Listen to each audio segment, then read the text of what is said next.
Back my to family and all student. तो कैसे हैं आप सभी? आई होप सभी बहुत अच्छे से होंगे और सभी कर रहे हैं अपनी बहुत अच्छे से तैयारी। तो आप सभी को गुड मॉर्निंग, राधे राधे, जय श्री राम। सुबह के बज चुके हैं 10 और हमारे एडुटेलर के टेस्ट पेपर का हो गया है टाइम। आप सभी बहुत अच्छे से तैयार होंगे और अपनी तैयारी को भी बहुत अच्छे से कर रहे होंगे और साथ में अपने माता पिता का ध्यान भी रख रहे होंगे। तो मैं आप सभी की दोस्त अभिलाषा राजपूत आप सभी के प्यारे यूट्यूब चैनल रिजल्ट तक पर करती हूँ स्वागत। अब हम तैयारी करने वाले हैं अपनी जीत की, तो आप सभी का बहुत बहुत स्वागत है। अगर आप मेरे चैनल पर नए हैं तो पहले चैनल को सब्सक्राइब कर लीजिएगा, बेल आइकन कर लीजिएगा प्रेस। तो आज हम जो टेस्ट पेपर करने जा रहे हैं टॉप 50 क्वेश्चन का, आज हम करेंगे 15वें नंबर का टेस्ट पेपर। आपने 14 टेस्ट पेपर आपने लगा लिए हैं, अगर आपने नहीं लगाए हैं तो प्लीज़ प्ले लिस्ट में जाकर आप सारे के सारे टेस्ट लगा लीजिएगा। तो चलिएगा, बिना टाइम वेस्ट करते हुए बढ़ते हैं अपने कंटेंट की तरफ। तो आपको आपकी स्क्रीन पर क्वेश्चन नंबर 1 दिखाई दे रहा होगा। सभी को क्वेश्चन का आंसर करना है और जल्दी जल्दी क्वेश्चन के आंसर करने हैं। कम समय में हमको टॉप 50 क्वेश्चन आप सभी तक डिस्कस कर लेने हैं। बढ़ते हैं क्वेश्चन नंबर 1 की तरफ। क्वेश्चन नंबर 1 आप सभी को दिखाई दे रहा होगा। क्वेश्चन नंबर 1 है कि किसी राज्य का राज्यपाल किसके प्रति उत्तरदायी होता है। यानी कि किसी भी राज्य का जो गवर्नर होता है वो किसके प्रति रेस्पॉन्सिबल होता है, वही आपको बताना है। राष्ट्रपति के, प्रधानमंत्री के, विधानमंडल के या मुख्यमंत्री के। तो क्वेश्चन नंबर 1 का राइट आंसर हो जाएगा प्रेसिडेंट। ऑप्शन नंबर के राष्ट्रपति के प्रति उत्तरदायी होता है, क्योंकि राज्य में राज्यपाल राष्ट्रपति का भी प्रतिनिधित्व करता है, इसलिए राज्यपाल प्रेसिडेंट के प्रति ही रेस्पॉन्सिबल होता है। क्वेश्चन नंबर 1 का जो राइट आंसर हो जाएगा ऑप्शन नंबर के ए। चलिए बढ़ते हैं क्वेश्चन नंबर 2 की तरफ। निम्नलिखित में से किस संविधान संशोधन के द्वारा शहरी स्थानीय शासन को संवैधानिक दर्जा प्रदान किया गया था? ऑप्शन नंबर 1 है 73वां संविधान संशोधन के द्वारा, 74वां संविधान संशोधन के द्वारा और 76वां संविधान संशोधन के द्वारा या 92वां संविधान संशोधन के द्वारा शहरी स्थानीय को संवैधानिक दर्जा प्राप्त किया गया था। तो आप बताएंगे क्वेश्चन नंबर 2 का राइट आंसर हो जाएगा ऑप्शन नंबर के बी, 74वां संविधान संशोधन 1993 के द्वारा शहरी स्थानीय जो शासन था उसको संवैधानिक दर्जा प्रदान किया गया था। ऑप्शन नंबर के बी राइट आंसर हो जाएगा। और आप सभी के लिए गुड न्यूज है कि आधे घंटे की क्लास प्रमुख संविधान संशोधन पर संडे के दिन आने वाली है। आप सभी तैयार रहिएगा। जब से हमारा संविधान संशोधन में पहला संविधान संशोधन हुआ है और वर्तमान 2024 में जो 106वां संविधान संशोधन हुआ है वो मैंने सारे के सारे क्वेश्चन शामिल कर दिए। पीडीएफ कंटेंट और वीडियो आपकी हो गई है तैयार। तो संडे के दिन आप तैयार रहिएगा कि संडे को full content full proof class आपको मिलने वाली है। ये आपके लिए गुड न्यूज़ थी, तो तैयार रहना है आपको। क्वेश्चन नंबर 3 है निम्न में से मुद्रास्फीति के कारण लाभ की स्थिति में होते हैं। यानी कि जब मुद्रास्फीति होती है तो लाभ किन किन को पहुंचता है वही आपको बताना है। ऋणी को पहुंचता है, व्यापारी वर्ग को पहुंचता है या ऋणदाता को पहुंचता है। कूट दिया है केवल 1 को, केवल 3 को, 1 और 2 या 2 और 3 को। तो राइट आंसर बताएंगे क्वेश्चन नंबर 3 का। तो आप बताएंगे सी हमारे क्वेश्चन का राइट आंसर हो जाएगा। जब मुद्रास्फीति होती है तो व्यापारी वर्ग और ऋणदाता को क्या है, लाभ हो जाता है। ऑप्शन नंबर के सी राइट आंसर। क्वेश्चन नंबर 4 है मनुष्य में ब्लू बेबी सिंड्रोम की अधिकता किस कारण होती है। यानी कि जब ब्लू बेबी सिंड्रोम बच्चों को रोग हो जाता है तो यह किसकी अधिकता के कारण होता है? पारा, कैडमियम, आर्सेनिक या नाइट्रेट। तो ब्लू बेबी सिंड्रोम जो एक बीमारी होती है यह पानी में नाइट्रेट की अधिकता के कारण बच्चे को ब्लू बेबी सिंड्रोम रोग हो जाता है। तो क्वेश्चन नंबर 4 का राइट आंसर हो जाएगा ऑप्शन नंबर के डी। ये हमारे क्वेश्चन का राइट आंसर हो जाएगा। मिनी माता रोग पारे की अधिकता के कारण होता है, इटाई रोग कैडमियम के कारण होता है। और आपको पता होगा जो आर्सेनिक है, ये आर्सेनिक पश्चिम बंगाल में जो भूमिगत पानी होता है उसमें अत्यधिक मात्रा में पाया जाता है। इससे जापानी बुखार होने के चांसेस बढ़ जाते हैं। तो चारों ऑप्शन मैंने आपके सामने डिस्कस कर दिए हैं, आंसर आपको पता चल गया होगा। चलिए बढ़ते हैं नेक्स्ट क्वेश्चन की तरफ। क्वेश्चन नंबर 5 है कि पीयूष ग्रंथि का नियंत्रक है। यानी कि पुरुष जो पीयूष ग्रंथि होती है जिसको पिट्यूटरी ग्लैंड बोलते हैं, इसको कंट्रोल कौन करती है? पीनियल ग्रंथि करती है, हाइपोथैलेमस ग्रंथि करती है, थायराइड ग्रंथि करती है या एंड्रेनल ग्रंथि करती है। तो पीयूष ग्लैंड को का नियंत्रक कौन है, पीयूष ग्रंथि को रेगुलेट कौन करती है, वही आपको ऑप्शन में बताना है। तो क्वेश्चन नंबर 5 का स्टूडेंट जो राइट आंसर हो जाएगा वो हो जाएगा हाइपोथैलेमस ग्लैंड जो होती है पीयूष ग्लैंड को क्या है, कंट्रोल करके रखती है। ऑप्शन नंबर के बी हमारे क्वेश्चन का राइट आंसर हो जाएगा। क्वेश्चन नंबर 6 है, इंडियन लीग किनके द्वारा स्थापित की गई थी? सुरेंद्र नाथ बनर्जी के द्वारा, आनंद मोहन बोस के द्वारा, शिशिर कुमार घोष के द्वारा या सचिंद्र सान्याल के द्वारा? तो इंडियन लीग किनके द्वारा स्थापित की गई थी? क्वेश्चन नंबर 6 का करेंगे राइट आंसर। तो आप बताएंगे option number C, Shishir Kumar Ghosh जी के द्वारा इंडियन लीग की स्थापना की गई थी। क्वेश्चन नंबर 6 का राइट आंसर हो जाएगा ऑप्शन नंबर के सी। नेक्स्ट क्वेश्चन पर बढ़ेंगे। क्वेश्चन नंबर 7 है कि भारत में दास प्रथा पर प्रतिबंध लगाने की अनुशंसा कब की गई थी? 1841 में, 1843 में, 1846 में या 1848 में? क्वेश्चन नंबर 7 का बताएंगे आप राइट आंसर करके।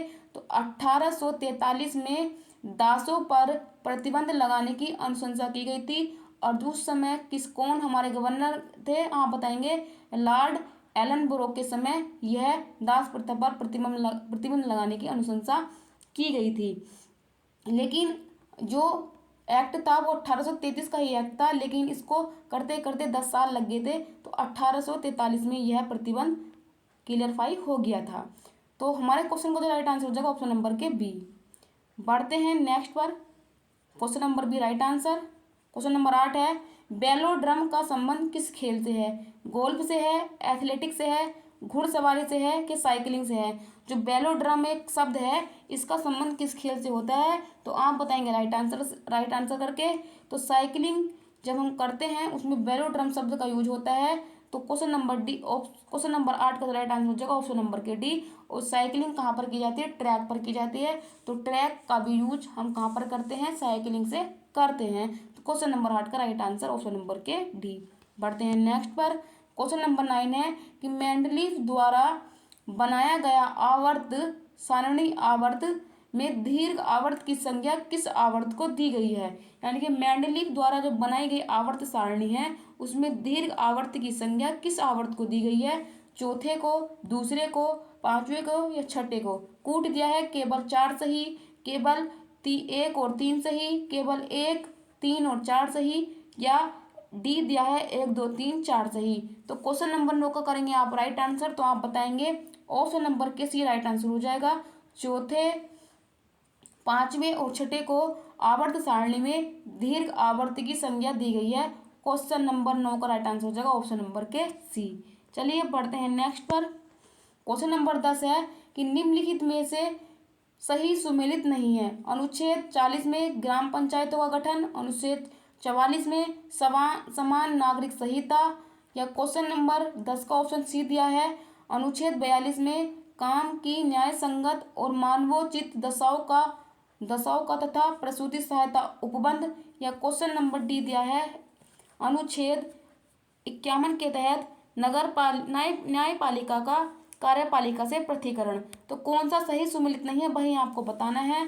तो क्वेश्चन नंबर 10 का स्टूडेंट जो राइट आंसर हो जाएगा वो हो जाएगा ऑप्शन नंबर के डी, क्योंकि अनुच्छेद 51 में कार्यपालिका का न्यायपालिका से पृथकीकरण नहीं है, ये अनुच्छेद 50 में आता है। तो जो गलत सुमेलित है वो ऑप्शन नंबर डी हो जाएगा। 51 में 51 ए में जो आती है, 51 के अंदर हमारे क्या विदेश नीति आती है और 51 ए के अंदर हमारे डीपीएस भी जोड़े गए हैं। तो क्वेश्चन नंबर 10 का राइट आंसर हो जाएगा ऑप्शन नंबर के डी, गलत दिया है। ऑप्शन नंबर 11 है कि पसीने की ग्रंथि का मुख्य कार्य क्या होता है? ऑप्शन दिया है नमक का उत्सर्जन, नाइट्रोजन अपशिष्ट पदार्थों का उत्सर्जन, पराषण का नियम के शरीर के तापमान पर नियंत्रण। तो जो हमारे शरीर में पसीने की ग्रंथि पाई जाती हैं उनका आवश्यक कार्य क्या होता है? क्वेश्चन नंबर 11 का बताएंगे राइट आंसर करके। तो आप बताएंगे शरीर के तापमान को नियमित करने या नियंत्रण करने में श्वेत ग्रंथि अपना बहुत बड़ी भागीदारी निभाती है। तो क्वेश्चन नंबर 11 का राइट आंसर हो जाएगा ऑप्शन नंबर के डी। चलिए बढ़ते हैं नेक्स्ट क्वेश्चन की तरफ। क्वेश्चन नंबर 12 है कि मनुष्य के शरीर में सबसे बड़ी कोशिका होती है नेफ्रॉन, तंत्रिका तंत्र या पेशीय कोशिका, या इनमें से कोई नहीं? तो मानव शरीर में पाई जाने वाली सबसे बड़ी कोशिका कौन सी होती है? क्वेश्चन नंबर 12 का बताएंगे राइट आंसर करके। तो आप बताएंगे तंत्रिका तंत्र मानव शरीर में पाई जाने वाली सबसे बड़ी कोशिका होती है। ऑप्शन नंबर के बी हमारे क्वेश्चन का राइट आंसर हो जाएगा। क्वेश्चन नंबर 13 है कि सिंधु घाटी सभ्यता में भारत में सर्वाधिक प्राचीन सभ्यता है। निम्नलिखित में से कौन सी सभ्यता सिंधु घाटी सभ्यता का भारत में सबसे बड़ा स्थल है? हड़प्पा है, मोहनजोदाड़ो है, राखीगढ़ी है, या धोलावीरा है। तो क्वेश्चन नंबर 13 का बताएंगे आप राइट आंसर करके। तो आप बताएंगे राखी गढ़ी सिंधु घाटी सभ्यता का सबसे बड़ा स्थल है। और राखी गढ़ी कहाँ है? ये आता है हमारे हरियाणा में। और आपको पता होगा राखी गढ़ी में सबसे बड़ा संग्रहालय भी स्थापित किया जा रहा है। तो क्वेश्चन नंबर 13 का राइट आंसर हो जाएगा ऑप्शन नंबर के सी, राखी गढ़ी। चलिए बढ़ते हैं नेक्स्ट पर। क्वेश्चन नंबर 14 दिया है कि 1857 की क्रांति मुख्यतः किस कारण असफल रही थी? ऑप्शन नंबर ए है नेतृत्व का अभाव था। ऑप्शन नंबर बी है किसी सामान्य योजना और केंद्रीय संगठन की कमी थी। ऑप्शन नंबर सी दिया है इसमें अभाव का सीमित क्षेत्र होना, यानी कि इसके प्रभाव का सीमित क्षेत्र होना, यानी कि एक इसका प्रभाव अधिक सब जगह नहीं फैला था। या ऑप्शन नंबर डी है उपरोक्त सभी। तो 1857 की क्रांति जो असफल रही थी उनके प्रमुख कारण क्या थे? तो क्वेश्चन नंबर 14 का आप करेंगे राइट आंसर। तो बताए थे ये सभी उपरोक्त कारण थे जिससे 1857 की क्रांति असफल रही थी और जिसके कारण भारत को 100 साल और गुलाम रहना पड़ा था, क्योंकि भारत हमारा 15 अगस्त 1947 में क्या था, आज़ाद हुआ था। ठीक है, बढ़ते हैं क्वेश्चन नंबर 15 की तरफ। ऑप्शन नंबर डी यहाँ का राइट आंसर हो जाएगा। क्वेश्चन नंबर 15 है कि किस जनरल गवर्नर के काल में सिंध का विलय ब्रिटिश साम्राज्य में किया गया था? Lord Lansdowne, Lord Auckland, Lord Ellenborough या लॉर्ड डलहौजी? तो जो सिंध का विलय ब्रिटिश साम्राज्य में किया गया था उस टाइम पे कौन गवर्नर जनरल था? तो क्वेश्चन नंबर 15 का राइट आंसर हो जाएगा लॉर्ड एलनबरो के समय सिंध का जो विलय है ब्रिटिश साम्राज्य में हो गया था। ऑप्शन नंबर सी हमारे क्वेश्चन का राइट आंसर हो जाएगा। चलिए बढ़ते हैं नेक्स्ट पर। क्वेश्चन नंबर 16 है कि इनसाइडर ट्रेडिंग का संबंध है काला बाजारी से, तस्करी से, अंतर्राष्ट्रीय व्यापार से या शेयर बाजार से? तो जो इनसाइडर ट्रेडिंग का संबंध है वो किससे है? क्वेश्चन नंबर 16 करेंगे राइट आंसर। तो आप बताएंगे शेयर मार्केट से इनसाइडर ट्रेडिंग का संबंध होता है। ऑप्शन नंबर के डी हमारे क्वेश्चन का राइट आंसर हो जाएगा। और शेयर मार्केट को रेगुलेट करने वाली भारत की कौन सी एजेंसी है? तो आप बताएंगे सेबी जो है शेयर मार्केट को रेगुलेट करती है। क्वेश्चन नंबर 17 है एल के झा समिति का संबंध निम्न में से किससे है? प्रत्यक्ष कर से है, अप्रत्यक्ष कर से है, बेरोजगारी से है या जनसंख्या नीति से है? तो क्वेश्चन नंबर 17 का बताएंगे आप राइट आंसर। तो एल के झा समिति का संबंध अप्रत्यक्ष कर से है। क्वेश्चन नंबर 17 का राइट आंसर हो जाएगा ऑप्शन नंबर के बी, जीएसटी कैसा कर है? तो आप बताएंगे इनडायरेक्ट टैक्स है। क्वेश्चन नंबर 18 है डॉक्टर राजेंद्र प्रसाद संविधान सभा में निम्न में से किस समिति के अध्यक्ष थे? ऑप्शन नंबर 1 है प्रक्रिया नियम समिति के, संचालन समिति के, वित्तीय एवं कर्मचारी समिति के या उपरोक्त सभी? तो डॉक्टर राजेंद्र प्रसाद संविधान सभा में किन समितियों के अध्यक्ष चुने गए थे? तो क्वेश्चन नंबर 18 करेंगे आप राइट आंसर। तो आप बताएंगे उपरोक्त सभी। ये तीनों दी गई जो समितियां हैं प्रक्रिया नियम समिति, संचालन समिति, वित्त एवं कर्मचारी समिति, तीनों के अध्यक्ष कौन बनाए गए थे? डॉक्टर राजेंद्र प्रसाद। और ये कहाँ के रहने वाले थे? सिवान बिहार के रहने वाले थे और ये भारत के प्रथम राष्ट्रपति भी चुने गए थे। चलिए बढ़ते हैं नेक्स्ट पर। क्वेश्चन नंबर 19 है जरा दृष्टि दोष के निवारण में किस लेंस का प्रयोग किया जाता है? अवतल लेंस, उत्तल लेंस, बायोफोकल लेंस या बेलनाकार लेंस? तो जो जरा दृष्टि दोष होता है उसके निवारण के लिए कौन सा लेंस उपयोग में लाया जाता है? तो क्वेश्चन नंबर 19 का बताएंगे आप राइट आंसर करके। तो आप बताएंगे जो बायोफोकल लेंस होते हैं वो जरा दृष्टि दोष के निवारण के रूप में इस्तेमाल किए जाते हैं। ऑप्शन नंबर सी हमारे क्वेश्चन का राइट आंसर हो जाएगा। बढ़ते हैं क्वेश्चन नंबर 20 की तरफ। कर की रेखा निम्न में से किसी देश से होकर नहीं गुजरती है? ऑप्शन नंबर 1 है बहामास, लीबिया, ब्राजील या यूएई? तो कर्क रेखा किस देश से होकर नहीं गुजरती है? तो क्वेश्चन नंबर 20 का करेंगे आप राइट आंसर। तो क्वेश्चन नंबर 20 का राइट आंसर हो जाएगा ऑप्शन नंबर सी, यानी कि ब्राजील से कर्क रेखा नहीं होकर गुजरती है। तो 20 का राइट आंसर हो जाएगा ऑप्शन नंबर के सी। क्वेश्चन नंबर 21 है कि भारतीय संविधान की 6वीं अनुसूची में जनजातीय क्षेत्रों के प्रशासन का प्रावधान निम्न में से कौन से राज्य इस अनुसूची के अंतर्गत नहीं आता है? असम, मणिपुर, मेघालय, त्रिपुरा? तो जो संविधान की 6वीं अनुसूची है उसमें 4 राज्यों को क्या है विशेष प्रावधान दिए गए हैं जो जनजातीय क्षेत्र से संबंधित है। तो कौन सा राज्य सम्मिलित नहीं है? 21 का आप मुझे राइट आंसर करके बताएंगे। तो आप बताएंगे मणिपुर उसमें नहीं आता है, उसमें 4 राज्य आते हैं असम, मेघालय, त्रिपुरा और नागालैंड। तो ऑप्शन नंबर के बी हमारे क्वेश्चन का राइट आंसर हो जाएगा। चलिए बढ़ते हैं नेक्स्ट पर। क्वेश्चन नंबर 22 है कि 1857 की क्रांति संबंधित कथनों को सुमेलित करके मिलाइए। एक तरफ दिए है व्यक्ति और दूसरी तरफ दिए हैं उनके कथन। तो आपको ये कौन कौन से कथन किस किस व्यक्ति के द्वारा दिए गए थे, तो क्वेश्चन नंबर 22 का आप सही मिलान करके बताएंगे। तो चलिए देखते हैं। जो डी जयरेली थे, इनके द्वारा क्या है जो दिया गया था, राष्ट्रीय विद्रोह, जो 1857 की क्रांति को जो कहा था इन्होंने राष्ट्रीय विद्रोह कहा था। तो पहले का हो जाएगा बी, तो पहले का बी ए में है, पहले का सी में दिया है, तो बी कट हो गया और हमारा डी कट हो गया। अब हमारे पास बचे हैं दो। टी आर होम्स ने क्या बताया था, इन्होंने कहा था बर्बरता और सभ्यता का युद्ध कहा था। तो दूसरे का हो जाएगा दो ए, तो ए पहले भी नहीं है क्योंकि दूसरे का यहाँ पर दिया है सी, तो पहले का दूसरे का जो ए दिया है वो दिया है ए में। तो जो हमारा राइट आंसर हो जाएगा ऑप्शन नंबर के सी, ये हमारे क्वेश्चन का राइट आंसर हो जाएगा। सी हमारे क्वेश्चन का राइट आंसर है। पहले का हो जाएगा राष्ट्रीय विरोध किसने कहा था, डी जरेली ने कहा था। टी आर होम्स ने कहा था बर्बरता का युद्ध, और बी डी सावरकर ने इसको बताया था प्रथम स्वतंत्रता संग्राम, और कर्नल लीज ने बताया था धर्मांधों और ईसाइयों के विरुद्ध का युद्ध। तो क्वेश्चन नंबर 22 का जो राइट आंसर हो जाएगा ऑप्शन नंबर के सी, ये हमारे क्वेश्चन का राइट आंसर है। चलिए बढ़ते हैं नेक्स्ट स्लाइड पर। क्वेश्चन नंबर 23 है कि वर्ष 1946 में कैबिनेट मिशन की 3 कैबिनेट समितियों मंत्रियों का गठित थी, निम्नलिखित में से कौन इसका सदस्य नहीं था। आपको पता होगा कि 1946 में कैबिनेट मिशन आया था, जिसके कैबिनेट में 3 मंत्री थे, कि कौन सा सदस्य इसमें शामिल नहीं था, वहीं आपको बताना है। Pethick Lawrence, John Simon, Stafford Cripps या एबी अलेक्जेंडर। तो कौन सदस्य नहीं था, तो आप बताएंगे जॉन साइमन इसके सदस्य नहीं थे। ऑप्शन नंबर के बी राइट आंसर हो जाएगा। क्वेश्चन नंबर 22 है कि निम्नलिखित में से कौन सी जलधारा प्रशांत महासागर की ठंडी जलधारा है, हम्बोल्ट की, बेंगुला की, फोकलैंड की या लेब्राडोर की। तो ठंडी जलधारा कौन सी है प्रशांत महासागर की, क्वेश्चन नंबर 24 का करेंगे आप राइट आंसर। तो आप बताएंगे हम्बोल्ट, जिसको पेरू की जलधारा भी बोल देते हैं, ये प्रशांत महासागर की कैसी है, कोल्ड जलधारा है। तो ऑप्शन नंबर ए हमारे क्वेश्चन का राइट आंसर हो जाएगा। चलिए बढ़ते हैं नेक्स्ट पर। क्वेश्चन नंबर 25 है कि निम्नलिखित में से कौन सिकंदर के समकालीन था, अजातशत्रु, कालाशोक, उदयन या घनानंद। तो सिकंदर के समकालीन कौन था, घनानंद। ऑप्शन नंबर के डी राइट आंसर हो जाएगा। चलिए बढ़ते हैं नेक्स्ट पर।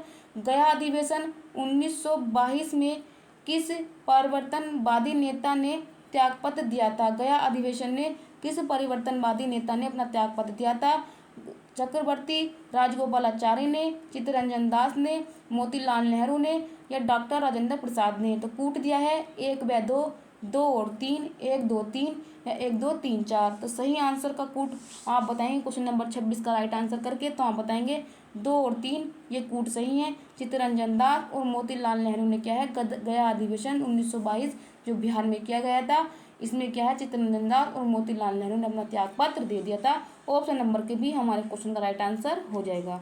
चलिए बढ़ते हैं नेक्स्ट स्लाइड पर। क्वेश्चन नंबर 27 है, यदि कोई संसद सदस्य सदन की अनुमति के बिना सदन के सभी बैठकों से कितने दिन तक अनुपस्थित रह सकता है, तो उसका पद रिक्त घोषित कर सकते हैं। ऑप्शन नंबर ए है 60 दिन से अधिक, 75 दिन से अधिक, 90 दिन से अधिक या इनमें से कोई नहीं। अगर आप डेली क्वेश्चन प्रैक्टिस करते होंगे तो आपको पता चल गया होगा ये क्वेश्चन दूसरी बार आ रहा है हमारे प्रैक्टिस सेट में। तो अगर वो 60 दिन से अधिक संसद को बिना बताए अनुपस्थित रहता है तो उसके पद को क्या रिक्त घोषित कर देते हैं, कौन, अध्यक्ष महोदय कर देते हैं। तो option number A right answer हो जाएगा। आगे की तरफ बढ़ेंगे। क्वेश्चन नंबर 28 है कि निम्नलिखित में से कौन सा प्रतिनिधित्व का सिद्धांत अथवा प्रतिरूप नहीं है, न्यासता का सिद्धांत, प्रायद्वीतीकरण का सिद्धांत, जनादेश का सिद्धांत या सर्वसम्मति का सिद्धांत। तो क्वेश्चन नंबर 28 का आप बताएंगे राइट आंसर करके। सर्वसम्मति का जो सिद्धांत है वो प्रतिनिधित्व का सिद्धांत या प्रतिरूप का नहीं है। ऑप्शन नंबर के डी राइट आंसर हो जाएगा।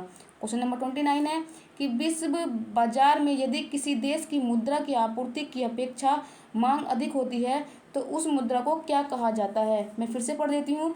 विश्व बाजार में यदि किसी देश की मुद्रा की आपूर्ति की अपेक्षा मांग अधिक होती है तो उस मुद्रा को हम क्या कहते हैं, मानक मुद्रा बोलते हैं, गर्म मुद्रा बोलते हैं, दुर्लभ मुद्रा बोलते हैं, साख मुद्रा बोलते हैं। तो क्वेश्चन नंबर 29 का राइट आंसर हो जाएगा, उसको बोलते हैं हम दुर्लभ मुद्रा। ऑप्शन नंबर के सी ये हमारे क्वेश्चन का राइट आंसर हो जाएगा। चलिए बढ़ते हैं नेक्स्ट पर। क्वेश्चन नंबर 30 है, प्लास्टर ऑफ पेरिस का रासायनिक सूत्र क्या होता है, CaSO4 2H2O, CaHO4 half H2O, CaSO4 5H2O और CaSO4 1/5 H2O। तो प्लास्टर ऑफ पेरिस यानी पीओपी का आपको सूत्र बताना है, तो आप बताएंगे CaSO4 और हाफ H2O क्या है, प्लास्टर ऑफ पेरिस का फॉर्मूला होता है। ऑप्शन नंबर के बी राइट आंसर हो जाएगा। कहने का मतलब है कि जितने इसमें जिप्सम पाया जाएगा, जिप्सम का आधा क्या है, आधा उतना ही पीओपी में पाया जाता है। तो आप याद रखेंगे इसका 1/2 भाग क्या होता है, पीओपी होता है। तो अगर यहाँ पर 2 परमाणु दिया है जल के, तो यहाँ पर एक जल का एक आधा अणु आएगा। अगर यहाँ पर जल के 4 अणु दे दे तो प्लास्टर ऑफ पेरिस में जल के 2 अणु आएंगे। तो आपको ऐसे याद रखना है, जहाँ जितने भी जिप्सम में जल के अणु होंगे उसका आधा अणु क्या है, प्लास्टर ऑफ पेरिस में पाया जाएगा। एग्जामिनर क्या है, बच्चे की माइंड ऑफ प्रेजेंस को देखने के लिए यहाँ पर 4 अणु, 6 अणु, 8 अणु भी कर सकता है। तो आप ये मत सोचना कि आधा ही अणु आएगा। जितने जल के अणु होंगे जिप्सम में उसका आधा अणु प्लास्टर ऑफ पेरिस में आता है। तो आप इस चीज़ को बहुत गहरे से याद रखेंगे। ऑप्शन नंबर के बी राइट आंसर हो जाएगा। क्वेश्चन नंबर 31 है कि मानव शरीर में पित्तरस का निर्माण होता है कहाँ पर, पित्ताशय में, आमाशय में, यकृत में या अग्नाशय में। तो मानव शरीर में जो बाइल जूस होता है उसका निर्माण कहाँ पर होता है, तो क्वेश्चन नंबर 31 का जो राइट आंसर हो जाएगा ऑप्शन नंबर के सी, यकृत यानी लीवर में होता है हमारे पित्तरस का निर्माण। ऑप्शन नंबर के सी राइट आंसर हो जाएगा। चलिए बढ़ते हैं नेक्स्ट पर। क्वेश्चन नंबर 32 है कि निम्नलिखित में से कौन सा असत्य फल का उदाहरण है, सेब, अंगूर, नाशपाती, केला। कूट दिया है 1, 1, 2, 1 और 3 या 1, 3, 4। तो असत्य फल का उदाहरण कौन सा है, तो क्वेश्चन नंबर 32 का आप बताएंगे राइट आंसर करके। सेब और नाशपाती दोनों के दोनों असत्य फल हैं। ऑप्शन नंबर के सी हमारे क्वेश्चन का राइट आंसर हो जाएगा 1 और 3। तो चलिए बढ़ते हैं नेक्स्ट पर। मेरा पूरा फोकस आप तक कम समय में 50 क्वेश्चन डिलीवर करने का है। आपका भी फोकस 50 क्वेश्चन को लेने का होना चाहिए और ज़्यादा से ज़्यादा सही आंसर करने पे होना चाहिए। क्वेश्चन नंबर 33 है कि निम्नलिखित में से कौन सा पादप हार्मोन है, एब्सिसिक अम्ल, जिब्रेलिन सब अम्ल हो जाएगा पादप हार्मोन, ऑक्सिन हार्मोन या साइटोकाइनिन। कूट है 1, 2 और 3 सही, 1 और 2 सही, 2, 3, 4 सही है, उपयुक्त में से सभी। तो आपको पता होगा पादप हार्मोन कौन कौन से होते हैं। तो क्वेश्चन नंबर 33 का आप राइट आंसर करके बताएंगे। ये तीनों के चारों पादप हार्मोन है और इसमें एक हार्मोन वो नहीं है, एसिटिलीन भी होता है जो फल को पकने के लिए अनुमति देता है। तो 5 प्रकार के पादप हार्मोन पाए जाते हैं, 4 आपके सामने हैं और एक एसिटिलीन और हो जाएगा। तो कुल मिलाकर 5 पादप हार्मोन होते हैं जो पौधे के तने से, उसके शीर्ष से, उसकी मोटाई, लंबाई, चौड़ाई और उसके फल को पकने की अनुमति के लिए होते हैं आवश्यक। तो क्वेश्चन नंबर 33 का राइट आंसर हो जाएगा ऑप्शन नंबर के डी। चलिए बढ़ते हैं नेक्स्ट स्लाइड पर। क्वेश्चन नंबर 34 है कि निम्नलिखित में से किस सब्जी में की जड़ नहीं खाई जाती है, आलू की, गाजर की, चुकंदर की या सलजम की। तो क्वेश्चन नंबर 34 का स्टूडेंट जो राइट आंसर हो जाएगा ऑप्शन नंबर के ए, क्योंकि आलू जड़ नहीं है। आलू क्या है, स्टेम है, तना है, तो क्या है, जड़ का तो कोई संबंध नहीं हो जाएगा। तो question number A right answer आलू। क्वेश्चन नंबर 35 है सल्फ्यूरिक अम्ल बनाने की संपर्क विधि में किसका उपयोग प्रेरक के रूप में किया जाता है, उत्प्रेरक के रूप में किया जाता है, लोहे के चूर्ण का, प्लेटिनम के चूर्ण का, गर्म एल्यूमिना का या निकल का। तो जब सल्फ्यूरिक अम्ल हम बनाते हैं संपर्क विधि में तो किस उत्प्रेरक को हम यूज करते हैं, तो क्वेश्चन नंबर 35 करेंगे आप राइट आंसर। तो आप बताएंगे प्लेटिनम चूर्ण का हम उसमें उपयोग करते हैं। उत्प्रेरक का मतलब कहते हैं कैटलिस्ट, कैटलिस्ट को डालने पर जो हमारी रिएक्शन होती है उसकी गति बढ़ जाती है। उत्प्रेरक कैटलिस्ट का प्रयोग अभिक्रिया को तेज तथा मंद दोनों प्रकार से करते हैं, लेकिन जब हम सल्फ्यूरिक अम्ल बनाते हैं संपर्क विधि से तो उस उत्प्रेरक का यूज करते हैं, हम बताएंगे प्लेटिनम चूर्ण। ऑप्शन नंबर के भी राइट आंसर हो जाएगा। बढ़ते हैं क्वेश्चन नंबर 36 की तरफ। एक तरफ सूची 1 को सूची 2 से मिलाना है, एक तरफ दिए हैं सूची 1 और इस तरफ दिए सूची 2। एक तरफ दिए हैं फिजिकल में जो हम यूज करते हैं और उनकी जो यूनिट है किस में हम मापते हैं वो दे रखा है। एक तरफ दिया है आवेग, कार्य, दाब, दूसरी तरफ दिया है उनकी यूनिट। तो चलिए मिलान कीजिएगा। क्वेश्चन नंबर 36 का आप राइट आंसर करके बताएंगे। तो आवेग को हम नापते हैं न्यूटन सेकंड में, कार्य को आपको पता होगा, कार्य को हम किस में मापते हैं आप बताएंगे। कार्य का मात्रक क्या होता है, क्वेश्चन नंबर 36 का राइट आंसर कीजिए। कार्य का मात्रक होता है जूल, दाब का मात्रक होता है न्यूटन प्रति मीटर सेकंड और बल का मात्रक होता है न्यूटन। तो पहले का हो जाएगा तीसरा, तीसरा यहाँ पर है। तो पहले से ही हमारे क्वेश्चन का राइट आंसर निकल गया है, बाकी और करने की ज़रूरत नहीं है, लेकिन मैंने आपको चारों के चारों बता दी हैं काफ़ी अच्छे से।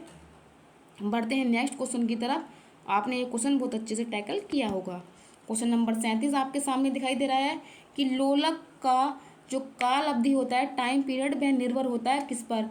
द्रव्यमान के ऊपर, लंबाई के ऊपर, समय के ऊपर या तापक्रम के ऊपर? जो लोलक की लंबाई यानी टाइम पीरियड होता है वो किस पर डिपेंड करता है? तो क्वेश्चन नंबर 37 का बताएंगे राइट आंसर करके। ये उस लोलक की लंबाई के ऊपर डिपेंड करता है। तो क्वेश्चन नंबर 37 का राइट आंसर हो जाएगा ऑप्शन नंबर के बी। ये हमारे क्वेश्चन का राइट आंसर हो जाएगा। चलिए बढ़ते हैं नेक्स्ट क्वेश्चन की तरफ। क्वेश्चन नंबर है 38। प्रकाश की प्रवृत्ति होती है कैसी? तरंग के समान, कण के समान, तरंग कण दोनों के समान, कण कण एवं तरंग किसी के समान नहीं होती है। तो प्रकाश की प्रवृत्ति, प्रकाश का नेचर किसके समान होता है? क्वेश्चन नंबर 38 का बताएंगे आप राइट आंसर करके। तो बताएंगे तरंग एवं कण दोनों के समान प्रकाश की प्रवृत्ति होती है, प्रकाश का नेचर होता है। ऑप्शन नंबर के सी राइट आंसर हो जाएगा। क्वेश्चन नंबर 39 है, निम्नलिखित में से कौन सा कथन सत्य नहीं है? महावीर स्वामी मोलेम राष्ट्रीय उद्यान गोवा में है, झांसी रानी मरीन राष्ट्रीय उद्यान अंडमान निकोबार में है, माउलिंग नेशनल पार्क अरुणाचल प्रदेश में है, या इटांकी नेशनल पार्क मणिपुर में है? तो कौन सा सत्य नहीं है? क्वेश्चन नंबर 39 का करेंगे आप राइट आंसर। आप बताएंगे इटांकी नेशनल जो पार्क है ये मणिपुर में नहीं है। क्वेश्चन नंबर डी हमारे क्वेश्चन का राइट आंसर हो जाएगा। इटांकी आपको मिलेगा त्रिपुरा में। तो क्वेश्चन नंबर डी हमारे क्वेश्चन का राइट आंसर हो जाएगा। कभी कभी आपसे पूछता है कि रानी झांसी मरीन राष्ट्रीय उद्यान जो अंडमान निकोबार में, इसकी स्थापना कब हुई थी? तो आप बताएंगे 1986 में, क्योंकि ये आर ओ के प्रीवियस ईयर क्वेश्चन पेपर का क्वेश्चन है। तो क्योंकि आपको पता है कि आर ओ का एग्जाम भी हमारी यूपी पुलिस में अभी पेंडिंग में है, क्योंकि उसका पेपर भी आउट हो गया था, तो उसकी भी डेट फाइनल नहीं हुई है। तो आपको साथ में उसकी तैयारी करते हुए चलना है। कुछ दिनों में हम उसका भी टेस्ट पेपर आपके सामने डिस्कस करेंगे। क्वेश्चन नंबर 40 है कि निम्नलिखित में से कौन सा सही सुमेलित नहीं है? एक तरफ दिए हैं घास के मैदान, और वे घास के मैदान किस श्रेणी के होते हैं वही आपसे पूछ रहा है, और कौन सा सुमेलित नहीं है वही आपको बताना है। जो डाउन्स घास के मैदान है वे उष्ण कटिबंधीय घास के मैदान है, स्टेपिज घास के मैदान शीत कटिबंधीय घास के मैदान है, सेलवास घास के मैदान उष्ण कटिबंधीय वन है, या टैगा घास के मैदान शीतोष्ण कटिबंधीय वन है? कौन सा सुमेलित नहीं है? तो क्वेश्चन नंबर 40 का बताएंगे जो डाउन्स घास के मैदान है वे उष्ण कटिबंधीय घास के मैदान नहीं है। ये हमारे क्वेश्चन का राइट आंसर हो जाएगा, क्योंकि जो डाउन्स है ये ऑस्ट्रेलिया में पाया जाता है। तो क्वेश्चन नंबर 40 का राइट आंसर हो जाएगा ऑप्शन नंबर के ए। ये हमारे क्वेश्चन का राइट आंसर है। क्वेश्चन नंबर 41 है कि निम्नलिखित में से कौन सा सही सुमेलित नहीं है? अलमट्टी बांध कृष्णा नदी पर है, गांधी सागर बांध चंबल नदी पर है, सरदार सरोवर बांध नर्मदा नदी पर है, और इडुक्की बांध क्या है? कावेरी नदी पर है। तो कौन सा सुमेलित नहीं है? 41 का बताएंगे आप राइट आंसर करके। तो आप बताएंगे इडुक्की बांध जो है वो कावेरी नदी पर नहीं है, इडुक्की बांध केरल नदी पर, पेरियार नदी पर बना हुआ है। तो ऑप्शन नंबर के डी क्वेश्चन नंबर 41 का राइट आंसर हो जाएगा। चलिए बढ़ते हैं नेक्स्ट सीरीज पर। क्वेश्चन नंबर 42 है कि निम्नलिखित में से कौन सा स्थल विरुद्ध देश है? बेल्जियम है, हंगरी है, रोमानिया है, या यूक्रेन है? तो कौन सा स्थल विरुद्ध देश है? आप बताएंगे क्वेश्चन का आंसर करके। बेल्जियम है, हंगरी है, रोमानिया है, या यूक्रेन है? तो क्वेश्चन नंबर 42 का स्टूडेंट जो राइट आंसर हो जाएगा वो हो जाएगा हंगरी बुडापेस्ट। ये क्या है? एक लैंडलॉक कंट्री है। हमारे क्वेश्चन का राइट आंसर हो जाएगा ऑप्शन नंबर के बी। और हंगरी में पुस्ताद घास के मैदान भी पाए जाते हैं। क्वेश्चन नंबर 43 है कि भारतीय उपमहाद्वीप में कृषि के प्राचीनतम साक्ष्य प्राप्त हुए हैं मेहरगढ़ से, लहुरादेव से, कोल्डी हवा से, या तरंजी खेड़ा से? तो क्वेश्चन नंबर 43 का राइट आंसर हो जाएगा कहाँ से प्राप्त हुए हैं? 43 का राइट आंसर है लहुरादेव, इलाहाबाद के पास ये क्षेत्र पड़ता है। यहाँ से भारतीय उपमहाद्वीप में कृषि के प्राचीनतम साक्ष्य प्राप्त हुए हैं। अगर आपसे पूछेगा अतरंजी खेड़े से क्या मिले हैं, तो आप बताएंगे लोहे के साक्ष्य अतरंजी खेड़ा से मिले हैं, और खोल्डी हवा से हमको धान की भूसी भी के साक्ष्य प्राप्त हुए थे। तो कभी कभी आपसे ये भी क्वेश्चन पूछ लेता है, तो साइड में आपको ये क्वेश्चन भी याद करते हुए चलना है। चलिए बढ़ेंगे आगे की तरफ। क्वेश्चन नंबर 44 है कि सिंधु घाटी सभ्यता में मिट्टी से बने हल के प्रतिरूप किस जगह से मिले थे? राखीगढ़ी से, बनवाली से, सुरका कोयला से या धोलावीरा से। तो मिट्टी से बने हल्के प्रतिरूप आपको कहाँ से प्राप्त हुए थे? तो 44 का राइट आंसर हो जाएगा बनवाली। ये हमारे क्वेश्चन का right answer option number B हो जाएगा। और ये वर्तमान क्षेत्र कहाँ पर पड़ता है आप बताएंगे? हरियाणा में। क्वेश्चन नंबर 45 है कि ईसा की 6ठी शताब्दी में प्रारंभ में भारत का सर्वाधिक शक्तिशाली नगर कौन सा था? गांधार था, कंबोज था, काशी था या मगध था? तो 6ठी शताब्दी में जब 16 महाजनपद थे, उन 16 महाजनपदों में सर्वशक्तिशाली कौन सा नगर था? तो क्वेश्चन नंबर 45 का राइट आंसर हो जाएगा मगध उस टाइम का सबसे शक्तिशाली जनपद था, सबसे शक्तिशाली महाजनपद था। तो question number D right answer हो जाएगा 45 का। आगे की तरफ बढ़ेंगे। क्वेश्चन नंबर 46, महावीर जैन धर्म के महावीर स्वामी ने ज्ञान की प्राप्ति को क्या कहते हैं? यानी कि जब जैन धर्म में महावीर स्वामी को ज्ञान की प्राप्ति हुई थी तो उनको किस नाम से पुकारा गया था? संबोधि से, निर्माण से, कैवल्य से या संथारा से? तो क्वेश्चन नंबर 46 का करेंगे राइट आंसर। तो कहते हैं कि जब जैन धर्म में किसी को ज्ञान की प्राप्ति होती है उसको कैवल्य या जीन कहकर पुकारते हैं। तो क्वेश्चन नंबर 46 का राइट आंसर हो जाएगा ऑप्शन नंबर के सी। चलिए बढ़ते हैं नेक्स्ट क्वेश्चन की तरफ। क्वेश्चन नंबर 47 है कि लिंग राज मंदिर की नींव डली थी? ययाति केसरी ने, लाला तेंदु केसरी ने, नरसिंह देव ने या प्रताप रुद्रदेव ने? तो लिंग राज मंदिर की नींव किसने डाली थी? क्वेश्चन नंबर 47 का बताएंगे राइट आंसर। ययाति केसरी के द्वारा लिंग राज मंदिर की नींव डाली गई थी। ऑप्शन नंबर के ये हमारे क्वेश्चन का राइट आंसर हो जाएगा। क्वेश्चन नंबर 48 है कि कांग्रेस के किस अधिवेशन में पहली बार मौलिक अधिकारों से संबंधित प्रस्ताव पारित किए गए थे? गया अधिवेशन 1922, लाहौर अधिवेशन 1929, लखनऊ अधिवेशन 1936 या कराची अधिवेशन 1931? तो किस अधिवेशन में मौलिक कर्तव्यों का प्रस्ताव पारित किया गया था?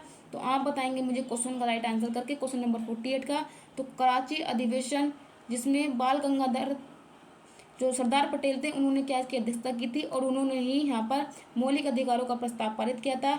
लेकिन यहाँ पर इन्होंने मौलिक अधिकार 8 की ही मांग रखी थी, जो वर्तमान में 10 जोड़े गए थे। लेकिन 86वां संविधान संशोधन 2002 में हुआ था, उसमें 11वां मौलिक कर्तव्य हमारे संविधान में जोड़ा गया है।